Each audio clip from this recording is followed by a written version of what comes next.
ये कहानी एक महिला की है जिसने लॉ ऑफ अट्रैक्शन की मदद से अपने जीवन को पूरी तरह से बदल दिया।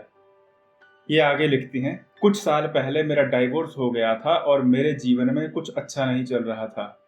फिर पहली बार मैंने द सीक्रेट को पढ़ा और मेरे जीवन में एक के बाद एक हर चीज अच्छी होती चली गई। मुझे काम में प्रमोशन मिलने लगा, अच्छे अच्छे दोस्त बनते जा रहे थे। मुझे बहुत अच्छा जीवन साथी मिल गया था। हम बहुत खूबसूरत लोकेशन में एक अपार्टमेंट में शिफ्ट हो गए थे। मैं अपने पिछले जीवन साथी से प्रयास करने के बावजूद भी गर्भवती नहीं हो पा रही थी, लेकिन अब मैं अनायास ही गर्भवती हो गई थी। ये मेरे लिए चमत्कार था। कुछ समय के बाद गर्भावस्था के दौरान मैं बहुत नेगेटिव होने लगी और मन ही मन डरने लगी कि कहीं कुछ गलत ना हो जाए। मेरे मन में कोई अच्छा विचार नहीं आ रहा था, हमेशा नुकसान और दर्द भरे विचार आ रहे थे। और फिर वही हुआ जिसका डर था। मैंने 23 सप्ताह की गर्भावस्था में अपने बच्चे को खो दिया। फिर मैंने अपने जीवन के सभी महत्वपूर्ण पलों के बारे में सोचा और उनका विश्लेषण किया कि कहाँ गड़बड़ है और मेरे साथ ऐसा क्यों हुआ है। तब मुझे एहसास हुआ कि मेरे दिमाग ने ही मेरा भविष्य बनाया है।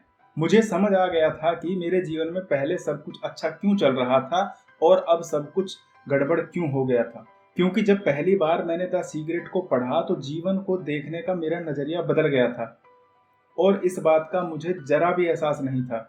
मैं बहुत ज्यादा पॉजिटिव हो गई थी। मैंने खुद को प्यार करना और एप्रिसिएट करना शुरू कर दिया था। अपनी रिकवरी के दौरान मैंने द सीक्रेट को दोबारा पढ़ा ताकि चीजों को देखने का मेरा नजरिया बदल सके। उस पल मैंने अपने जीवन पर नियंत्रण हासिल करने का फैसला किया और ये विश्वास करना शुरू कर दिया कि मैं वास्तव में वो जिंदगी जी सकती हूँ जिसके बारे में मैंने कभी सपने में सोचने की भी हिम्मत नहीं की थी।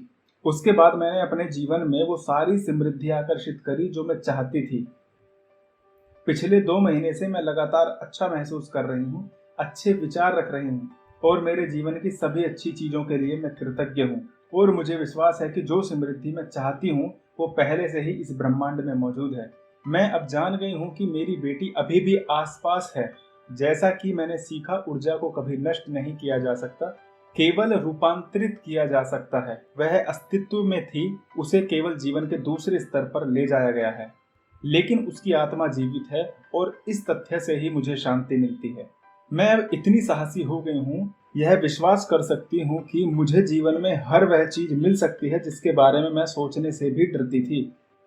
मेरे माता पिता उस प्रकार के हैं जो आपके दिमाग में यह बात बैठा देते हैं कि पैसा पेड़ पर नहीं उगता, जीवन कठिन है, कड़ी मेहनत करनी पड़ती है। लेकिन अपने नजरिए को मैं अब उस स्तर पर ले आई हूँ कि मैं पहली बार जीवन में अमीर महसूस कर रही हूँ। हर दिन मैं खुशी और कृतज्ञता के साथ उठती हूँ और पिछले 2 महीने में कई लाख रुपए की एक्स्ट्रा इनकम भी की है। दोस्तों, जीवन में हमारा नजरिया ही सुख दुख का कारण है। अगर हम नेगेटिव रहेंगे तो जीवन में नकारात्मक परिस्थितियां पैदा होंगी। अगर हम पॉजिटिव रहेंगे तो सकारात्मक चीजों को हमारी जिंदगी में आकर्षित करेंगे। ऐसा नहीं है कि जीवन में एक जैसी परिस्थितियां होती हैं। हर किसी के जीवन में नकारात्मक और सकारात्मक दोनों तरह की परिस्थितियां आती रहती हैं। लेकिन हमारे माइंड की प्रोग्रामिंग ऐसी हो रखी है कि हम हमेशा नेगेटिव चीजों की तरफ ध्यान देते हैं और दुखी होते रहते हैं कि हमारे जीवन में ये गलत क्यों हुआ, ऐसा नहीं होना चाहिए था, वैसा नहीं होना चाहिए था। और यही सब बार बार सोचकर और नेगेटिव और दुखी होते रहते हैं, स्ट्रेस में जीते रहते हैं। इसलिए जीवन में और खराब परिस्थितियां पैदा होती रहती हैं। ऐसा ना करके हमें अपने जीवन की अच्छी चीजों के बारे में सोचना होगा। उन सभी बातों के बारे में सोचकर खुश होना चाहिए जो हमारे जीवन में अच्छी हैं। तभी हमारे जीवन में परिस्थितियां बदलेंगी